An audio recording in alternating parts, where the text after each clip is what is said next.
திரும்புறான்.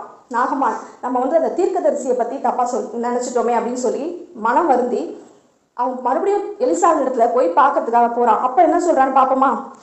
2 ராஜாக்கள் 5ஆம் அதிகாரம் 15ஆம் வசனம்.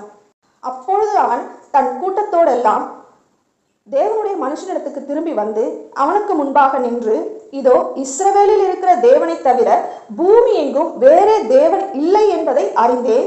இப்போதும் உமது அடியேன் கையில் ஒரு காணிக்கை வாங்கி கொள்ள வேண்டும் என்றான். இப்போ அவன் தேவனை விசுவாசிக்கிறான். இஸ்ரவேலின் தேவனை அவன் விசுவாசிக்கிறான். பூமி எங்கும் இந்த தேவனை தவிர வேற தேவனே இல்லைன்றதை நான் உணர்ந்துட்டேன், என் கையில இருந்து காணிக்கை வாங்கிக்கோ அப்படின்னு சொல்லி நாகமான் இப்ப எலிசா கிட்ட பேசுறான். பாருங்க, ரட்சிப்பு ஒரு சிறு பெண் மூலமாக அவனுக்கு வந்திருக்கிறது.